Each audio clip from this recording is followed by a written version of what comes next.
created the first man, Adam, from the dust of the ground and breathed into his nostrils the breath of life, and then created the first woman, Eve, out of the rib he had taken from Adam. God put Adam and Eve in the Garden of Eden to care and nurture the land.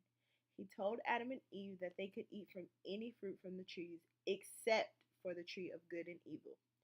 God warned them that if they ate from the tree, they would die. One day, Satan came disguised as a snake and spoke to Eve, convincing her to eat the fruit from the tree of good and evil. Eve told the serpent that God said they should not eat, and they would die if they did. But Satan tempted Eve to eat, saying that, "For God knows that when you eat from the tree, your eyes will be open and you will be like God, knowing good and evil." Eve believed the lie and took a bite of the fruit. She also gave some to her husband who was with her, and he ate it. Then the eyes of both of them were opened, and they realized they were naked. So they sewed fig leaves together and made coverings for themselves. Then the man and his wife heard the sound of the Lord God as he was walking in the garden in the cool of day, and they hid from the Lord God among the trees of the garden. But the Lord God called to the man, "Where are you?" He answered, "I heard you in the garden, and I was afraid because I was naked, so I hid." And he said, "Who told you that you were naked? Have you eaten from the tree that I commanded you not to eat from?"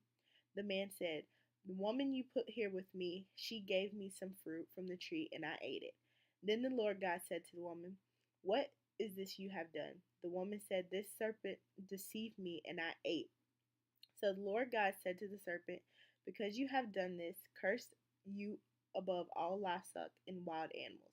You will crawl on your belly, and you will eat dust all the days of your life.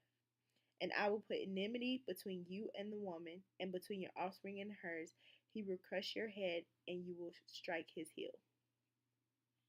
To the woman he said, "I will make your pains in childbearing very severe. With painful labor you will give birth to children. Your desire will be for your husband, and he will rule over you." To Adam he said, "Because you listened to your wife and ate fruit from the tree about which I commanded you, you must not eat from it. Cursed is the ground because of you. Through painful toil you will eat food from it all the days of your life. It will produce thorns and thistles for you, and you will eat the plants of the field. By the sweat of your brow you will eat your food until you return to the ground, since from it you were taken. For dust you are, and the dust you will return." Adam named his wife Eve because she would become the mother of all the living. The Lord God made garments of skin for Adam and his wife and clothed them. And the Lord God said, "The man has now become like one of us, knowing good and evil. He must not be allowed to reach out his hand and take also from the tree of life and eat and live forever." So the Lord God banished him from the Garden of Eden to work the ground from which he had been taken. After he drove the man out, he placed on the east side of the Garden of Eden cherubim and flaming sword flashing back and forth to guard the way to the tree of life.